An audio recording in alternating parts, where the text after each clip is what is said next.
Hi, and welcome everybody to another edition of the Winner's Circle Sports Betting Podcast. It's Monday, March 6th.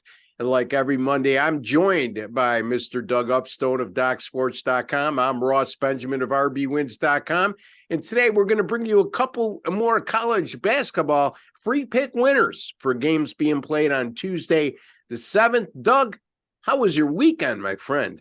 Well, first, let's talk about you. That's what I want to talk about, is that everybody, for those that didn't see the earlier video that Ross did today, our leader is back. So he's not 100%, but he's getting there. Just was a tough ride and all that. But hey, he's back in the saddle. Things are looking good. So, hey, good to see you again, Ross. And hopefully each and every day gets a little bit better than the next for you from that standpoint. Yep. So but yeah, if we're going to talk about some handicapping, well, boy, do I have a story to tell this time.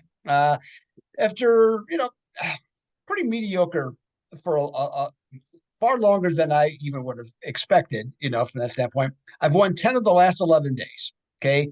Up over $5,100 worth of profit based on doc stuff. Things, college basketball, last 4 days, 14-4. NBA, 12-5. NHL 33-22, 60%. Wow. Had a 5-unit XFL winner yesterday. My first big play of the year. Had that with Houston yesterday. So just across the gamut of things, Ross, over the last 11 days, it's been fun. It's been amazing. And hey, you know what? What a great time to be able to pull it all together. And hopefully I can take it all the way through the end of the month. And I'm sure you will, my friend. And I'm glad to hear things are running smoothly now and back to normal. And, we discussed this on the other show with Jesse on Friday, the Friday show we did, me and Sean and Jesse. And Jesse had been struggling at the time. And, he's bounced back since then, too, and the bottom line is I don't care how good a handicapper you are. You're always going to go through periodic times where the ball doesn't bounce your way, or you're way off, or your handicapping just isn't as sharp as it needs to be. And the difference between us and other people out there, we don't quit. We keep plugging away daily, and we make adjustments on the fly. The big key there is not making a knee-jerk reaction to your adjustments. It may be a subtle one that gets you going. It just may be a simple matter of winning a couple games in overtime that you've been losing. Certainly, I know that's a sore subject with you, but it's a matter of that. So from my understanding, we haven't talked in a week because like Doug alluded to, and I appreciate your well wishes, Doug, and your kind words. I've been suffering through some COVID. Pretty much over it now, but not fully recovered. The energy level isn't there, but we haven't spoken. So I know you've been attending some spring training games over the last week or so. Tell the folks what you saw so far. Yeah, I've seen what is it? 4 games, 7 different teams from that standpoint. Yesterday went and saw Seattle and Milwaukee. And it's only one game, but based on everything that you read ahead of time, you try and figure things out, and then you see it in person. And I'll tell you what, there's a lot to like about the Seattle team. And not only did they manhandle the Brewers 6-1, the thing that impressed me more than anything is in spring training, especially early in the year, you have your starters who play some, maybe get 2 at bats, sometimes 3 as we move forward. So a lot of guys with numbers in the 70s and 80s play. Okay. So those are the guys that are not going to be on the major league roster, or very little chance to be. And they got some studs, Seattle does. Okay. So, what Jerry DePito is their general manager, and he has just changed the entire culture of this organization and his team. He's never afraid to make a trade. And I tell you what, I was very impressed with what I saw yesterday. And Julio Rodriguez didn't even play, so he wasn't even there. So I don't know. I really like what they're doing and how they're going about things. And for example, their win totals 87.5. And I like the over. They won 90 games last year. I don't see why they don't win 90 again this year. They'll have Luis Castillo all year, for example, as one of their top pitchers. And I like this team. Dodgers, losing Gavin Lux, not great for them, but they're still a team that's going to score a ton of runs from that standpoint. Here's a name of the past, Shelby Miller. Remember that name? Yeah. Oh yeah. Goes back to with the I think St. Louis in 2013. He's now he pitched for the Dodgers in the game I saw, and I tell you what, it's about over. Yeah. Yes. Line drive shots all over the place. Okay, against him, it was just awful to see, and so he certainly doesn't look good. Beyond that, most of the stuff was pretty rudimentary. From that standpoint, but so I'm looking forward to. I'm going to go see the Padres and the Angels tomorrow. So I'm hoping Trout and Ohtani play. That would be nice if that's the case. And I think I'm going and at least one more game this week before we get into all of our aspect of March Madness, which really kicks in, Wednesday, Thursday, through the entire weekend. Right. Exactly. And the World Baseball Classic coming up, Doug. Yeah, exactly. I've never been. It's been here a few times. It's just part of it's just the timing issue, with the basketball that just implements, or actually not implements, it makes things more difficult to try and do. So if I can, what teams are here, I'm going to try and go, but we'll just have to see what occurs. What portion of the bracket is there in the Arizona? I forget. Okay. I looked probably a month ago, when it first came out, and since I haven't just been involved with, like yourself, involved with all this other stuff now, trying to get everything going and going forward from that standpoint. Yeah. Like Sean Higgs, Doug enjoys handicapping baseball more than any other sport. Hey, that's the bottom line. It's if you're passionate about something, you put the time in, and you attend spring training games, and you keep an eye on things a little more than the next guy. And sometimes that's just a little bit of edge you need in a particular sport when it comes to competing against other pros in our industry. So yeah, and the other thing too that I'm sorry, what I just threw out there just for people also is that if they want to hear some of my thoughts about some of these games, you can go to my YouTube channel at Docs. Okay. And I think I got 3 reports up there right now, videos of different teams I've seen or was about to see. So all those things, I think I'm going to end up seeing all 15 teams that are here ultimately. So if you're interested in watching those, for anybody that's watching this video, they'll all be available for you. And I get free picks on every single one. Yeah, Doug tapes Tuesday through Sunday for DocSports.com. Does a nice job on his own little skit there, 4 or 5 minute skits, giving you a free pick, enlightening you on what he saw in the world of sports, maybe the day before or the past week. And also, always his personable character he brings to the table. So I highly encourage you folks not only to watch our podcast, but watch Doug as well. You also have Sean on his midday money podcast, daily noon live Eastern time. And also Jesse doing his own thing on jesseshul.com. I created a monster with all you guys. Anyway. All right, let's get to our college basketball, Doug. Like you alluded to, the power conferences really get fully underway in terms of tournament action. On Wednesday, there's a couple games go tomorrow. We're going to cover a couple of them. As a matter of fact, Doug's going to be looking at the Virginia Tech Notre Dame game, day 1 of the ACC tournament. I'm going to take a look at Loyola in Chicago and St. Joe's. That will be the Atlantic 10 tournament being played at the Barclays Center in Brooklyn, New York. But let's start with you, Doug. Virginia Tech, Notre Dame, Greensboro, North Carolina is the site for the ACC tournament. What do you got, my friend? Let's get into it. Well, let's just be very blunt. Notre Dame's a horrible basketball team, just flat out. Okay. It was evident early. Okay. This was not going to be a very good team. They started 5-0 against weak competition, but they only went 1-4 against the spread. So right off the bat, that was to me, at least, a lightning rod of this could be tough. ACC finished 14th, 3-17 in the ACC, covering the spread just 6 times. They are a well-deserved 14th seed in that conference. Now, Virginia Tech's only an 11 seed, Ross. Okay, not great. And why? Well, after they beat North Carolina in early December, how everybody now plays at like 1 or 2 conference games early December, and then they come back.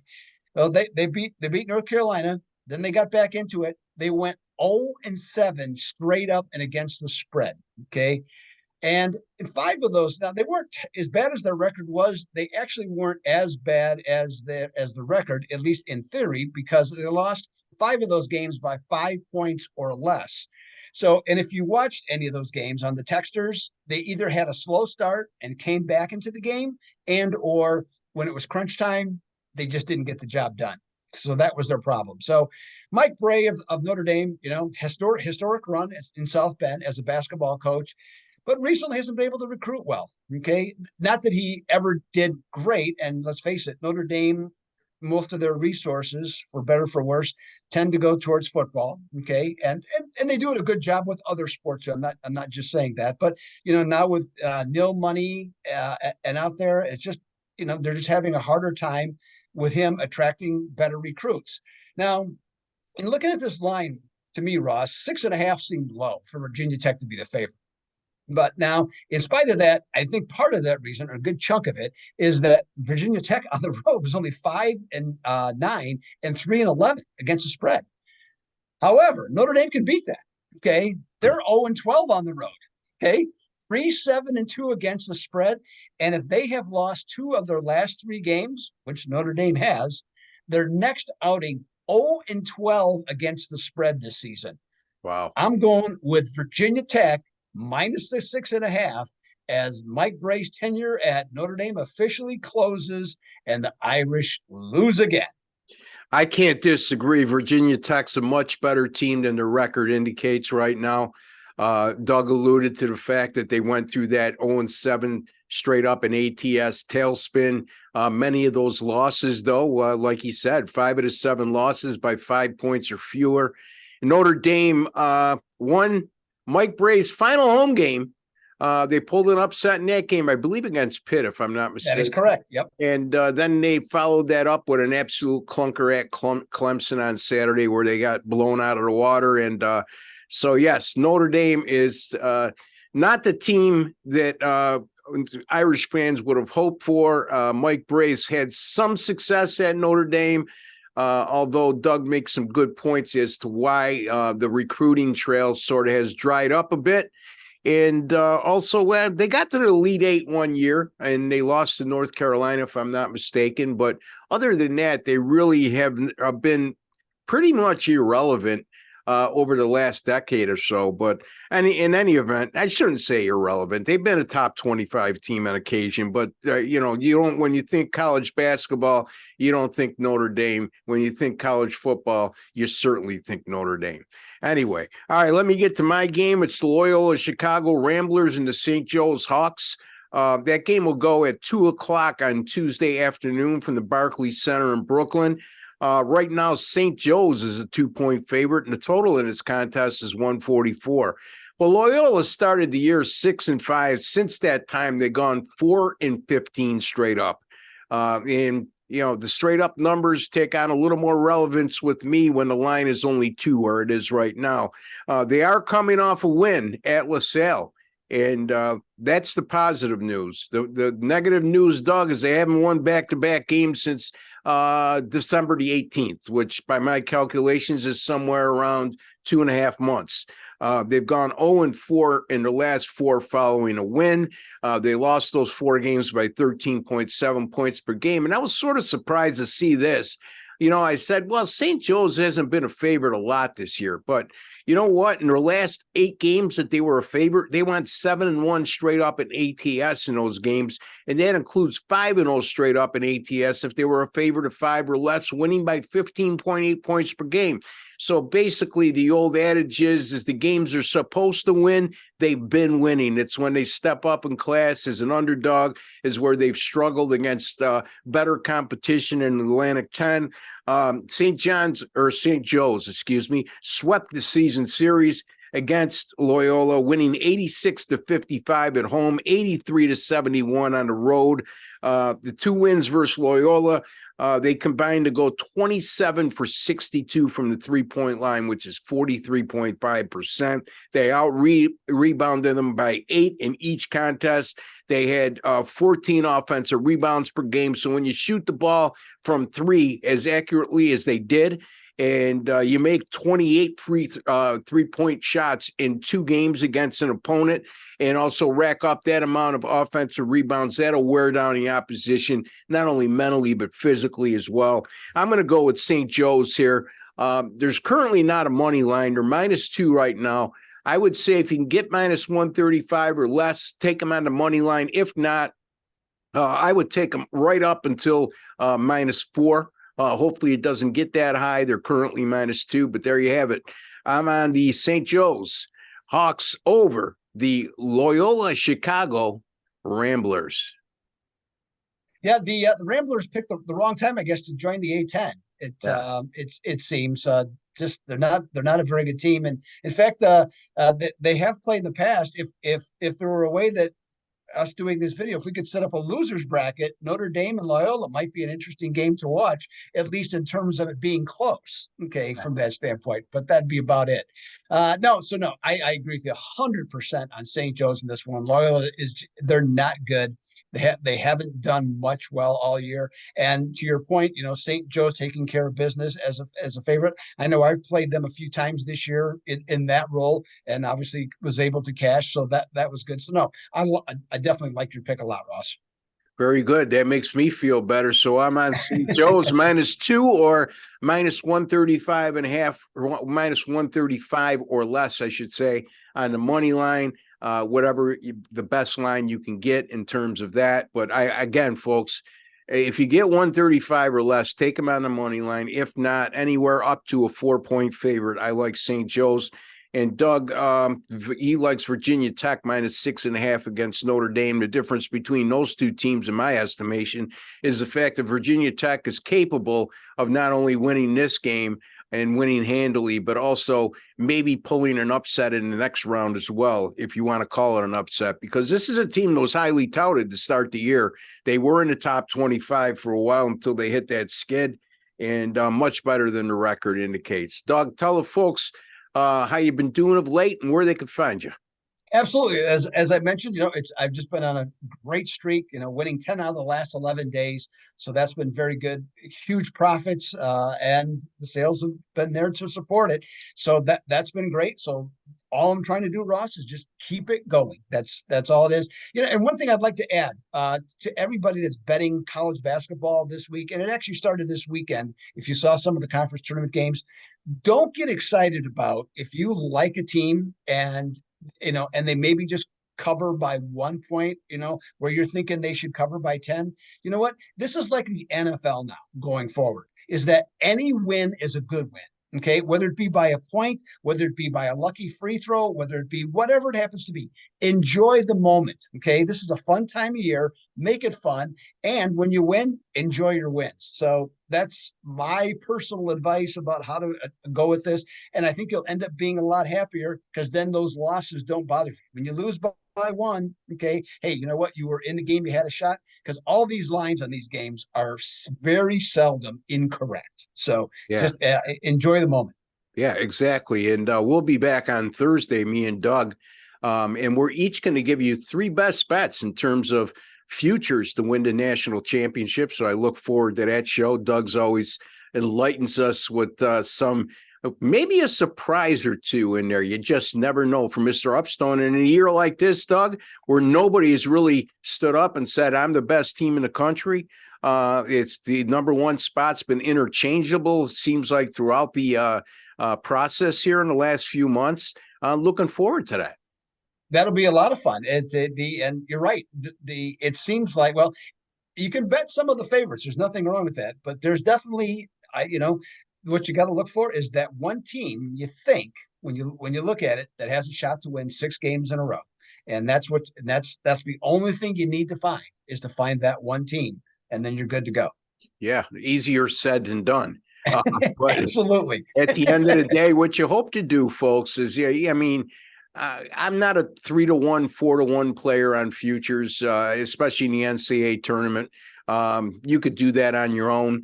But you want to find that diamond in the rough. And why I say that is it's not necessarily a 25 or 30-1. It might be even an 8-1 to 12-1. And you can make a lot of money off that, even if they don't win the tournament. And we're going to discuss that on Thursday in terms of hedging. If you can get a team like that to at least get to the Final Four, you could hedge against them and walk away with guaranteed money. So in any event, we'll talk about that on Thursday. I'll be back tomorrow with Jesse Schul and Sean Higgs discussing college basketball on Wednesday's action. And Doug, like he said, has been on a roll, winning 10 in the last 11 days. I'm not too bad myself, 24-17, 61 or 59% with my last 41 in college basketball. College basketball totals continue to roll, Doug. 38-18, 68% since last March 11th. College basketball top plays a solid 106-80. That's 10-star top plays. That's good for 57% over my last 186. And during that course of time, my dime bettors to play $1,000 per game on those 10-star top plays are up over $18,000. So a lot of good stuff. NBA 26-14 on my 10-star top plays as well. You could find me at rbwins.com. Folks, don't forget, if you have not subscribed to our YouTube channel, take a second to do so. Cost you absolutely nothing. Some of the finest handicappers in the country right here. Not only myself and Doug Upstone, Sean Higgs, Jesse Schul, Joe D'Amico, and several more coming up on this channel over the course of the next few months. So, and for Doug Upstone and Ross Benjamin, we'd like to wish each and every one of you all the very best. Take care and God bless, folks.